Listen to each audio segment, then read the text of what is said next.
All right, so we're talking about in 3.5 functions and domain and range.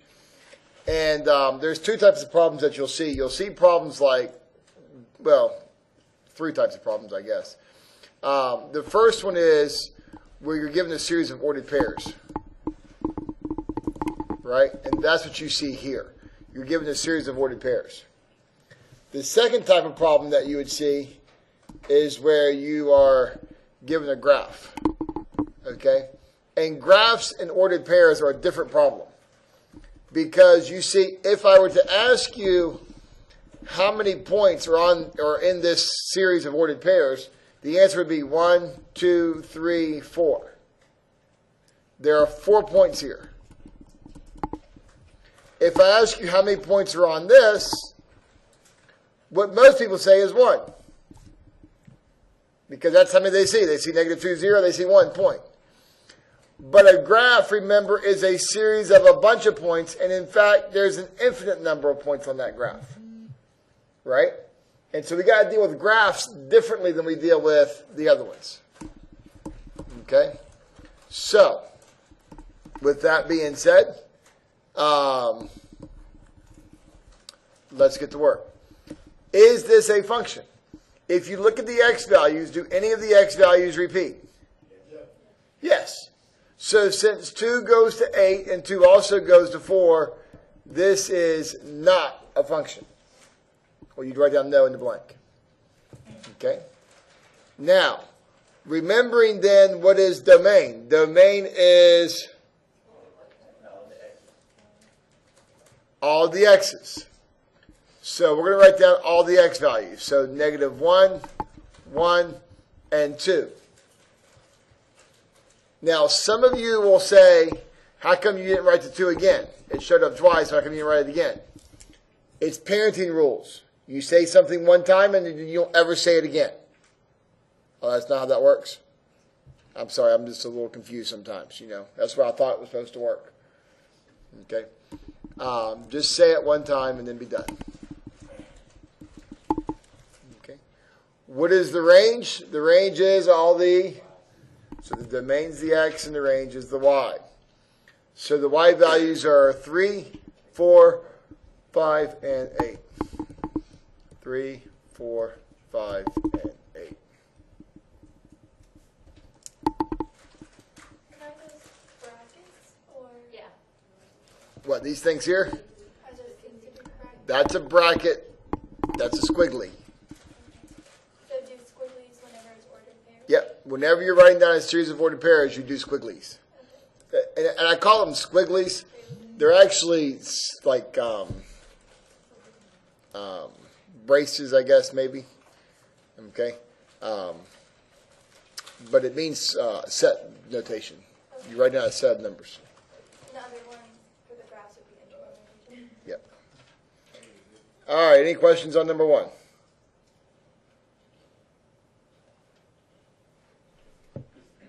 Now, what I generally hear after I show something like number 1 is people go like this. That's pretty easy right there. I like those problems. You give us 15 of those on the next test, I'm getting at least 14 right. I might miss one just by accident every once in a while, but I think I like those. All right, so how about number 2? Is that one a function? Yes, it is. Why? Because each x value is different, right? So then, yes, this is a function. Okay. What's the domain? It's all the x values. Don't write that in the blank. -2, -1, 4, and 5. What's the range? The y values. So 3, 5, 6, and 7. If you don't put them in numerical order, is it wrong on the test? If you do not put them in numerical order, no, I'm just OCD. Okay. I mean, you should, you know, I mean, you look smart when you do that. But if you don't, you look smart when you get it right. You still know. Okay. You are working in pairs. I understand. It just you should put them in order. If you don't put them in order, when they ask you who you have for intermediate, tell them Pletcher. I'm not taking credit for that. Okay. Any questions on that? All right. Is this picture a function? The pictures are the ones that everybody screws up in most cases. So is the picture a function? Yes. Why? Because it doesn't have another intersecting. You're doing so good. It passes the vertical line test, right? If you drop vertical lines to the graph, all vertical lines hit in one spot. Yeah, it doesn't go. It doesn't. So because it passes the vertical line test, is this a function? The answer is yes. Now, when I ask you for the domain, what the novice person does, if you're novice, when I ask you for the domain, you go like this. -2. Because that's the only x value they see. And it makes sense. What is the answer for the domain? It's negative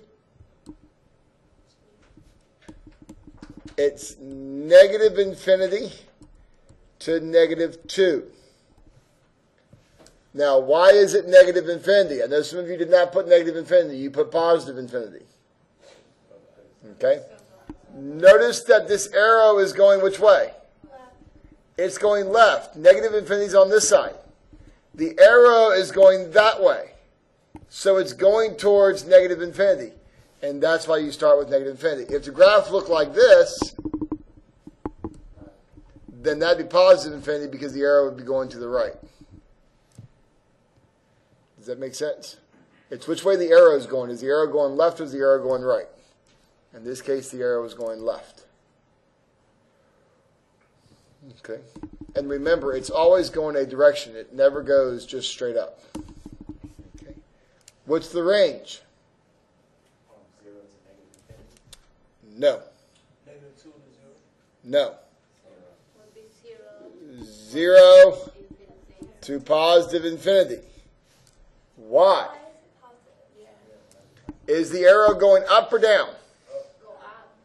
Oh, for y values. Remember, this is the y values. Infinity's up here and negative infinity's down here. Is that arrow going down here? Oh, yeah, you're right. Thank you. I appreciate that. This is 0. This is bracket. Then 0, then positive. Yes. So this is what's confusing because people will see this and go, but wait, I thought that was going to negative infinity, you said. That was the x coordinate. Now the y coordinate, it's going up, isn't it? It's not going down. It's going up. If it goes up, it goes to positive infinity. So if it was like, Like, I get what you're saying, but I'm still like slightly. Okay? Because I guess I'm confused because All right. of the. Fair enough. Stop. I'm going to press pause right here. You all go get a chicken sandwich, probably from Chick-fil-A. Tell them Steve Dreyer sent you and he wants a free sandwich. Only on Wednesday. Whew, that sandwich was so good. Hope you enjoyed it. All right. So here, this one's a little bit more complicated, right? Because we're still dealing with up, down, left, right. This arrow is going which way? It's going up and to the which way? To the right, yes? This arrow is going which way? To the right. But it's going to Down, the right. but also to the right, yes? So is this a function? The answer is no. It fails the vertical line test, right? So if we just do a vertical line here once, twice, thank you for coming out, drive home safely. Good night now. No, it's not a function, right? But then this is where the domain gets interesting. If you do not circle left, you cannot start with negative infinity. Let me say that again. If you have not circled left, do not put negative infinity. That is not right. Okay? How far left does it go? It goes to 1. That's where it starts. So it's a bracket. So it's bracket 1 to what? Infinity. To infinity. Why is it infinity? Because you circled to the right, yes? Correct. Now, what's the range? Did you circle down? If you circle down, the range is always negative infinity. That's when you circle down. So it starts at negative infinity. How high does it go? If you circle up, it goes to infinity. So the range is negative infinity to infinity. So do you like break up the graph in a way? Like the top segment? No, just read it all at once. If you do negative infinity to 0, and then you say 0 to infinity, well, then you might as well just say negative infinity to infinity. Right, 'cause it- Yeah, because it's included. Okay. Oh, you're right. It sure is. All right. With that, so how do I find f of negative 1? You're going to take negative 1 and plug it in for x. So 2 times negative 1 minus 5. Negative 2 minus 5 is negative 7, so it's right in the blank. Okay. Now, f of 1 is, you take 1 and you plug it into it for x. So you're going to get 2 times 1 minus 5. So 2 minus 5 is negative 3. And for the last one, you'll take 2, you'll plug it in for x. 2 times 2 minus 5. 4 minus 5 is negative 1. Any questions on that? Take negative 1, write it in the blank. We straight? Let's move over to this one then. So we can plug in negative 1 for x. So we're going to do 2 times negative 1 squared minus negative 1 plus 5. Negative 1 squared is 1. So this is 2 times 1. Negative and negative is positive plus 5. 2 times 1 is 2, plus 1 plus 5 is 8. Put 8 in blank. We agree on that? For the next one, what'd you do wrong? All right, go look at it. 1 squared is 1, so 2 times 1 minus 1 plus 5. 2 times 1 is 2 minus 1 plus 5. Looks like that's 6. On Tuesdays, that's 6. Wednesday, it might be something else, but Tuesday, it's 6. Okay? Any questions on that? All right. And lastly, f of 2. We're going to do 2 times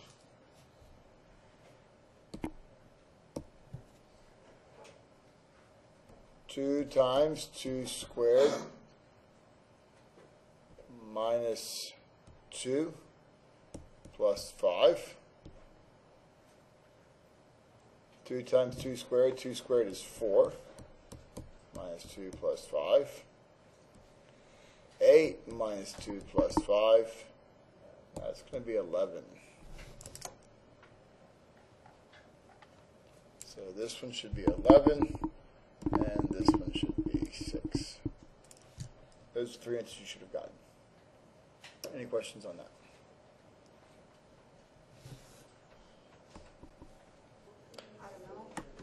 All right, so let's take a look. We're going to look at number 7 first. Again, when you see a fraction, you have to start worrying about whether or not this bottom piece can be 0 or not. Okay? Whether the denominator can be 0. Now, here's the interesting part. If you say to me, well, x can be 0 because 0 plus 7 is 7, and that's fine, I agree with that.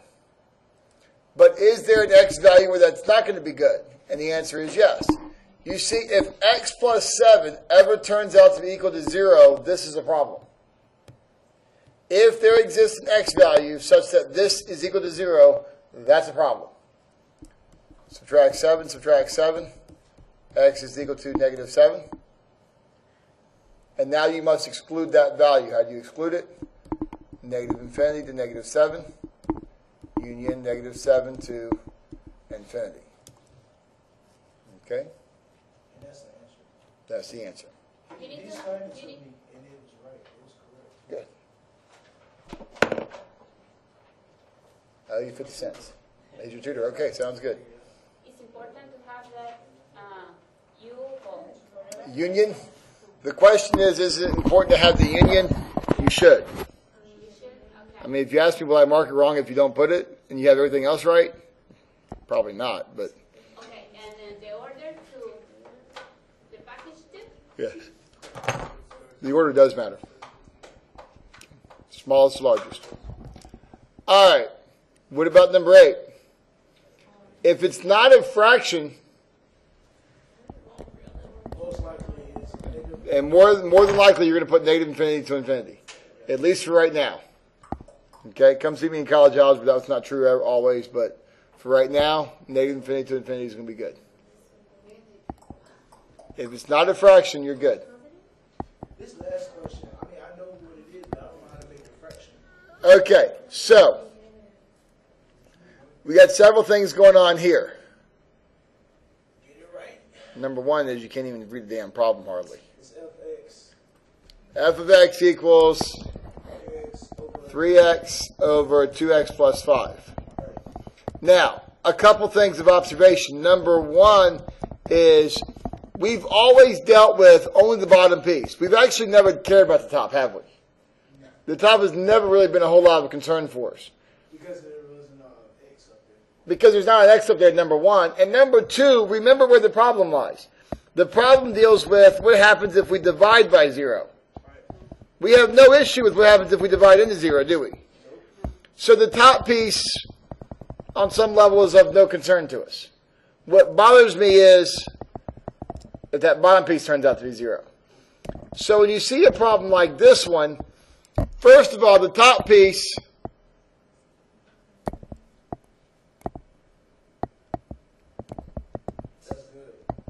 can be covered up. Top piece doesn't even matter. Why? Because if the top piece is 0, that's okay anyway. We don't care. Okay? Now, what about the bottom piece? Can the bottom piece be 0? It cannot be 0, right? And if we set 2x plus 5 equal to 0, is there any value that makes that happen? 2x equals negative 5. X equals negative 5 halves.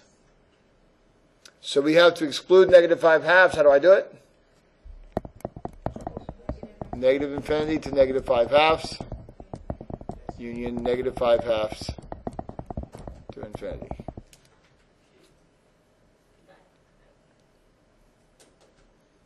Okay. And with, Okay. So how do you have turn a that? radical? Give me 1 second.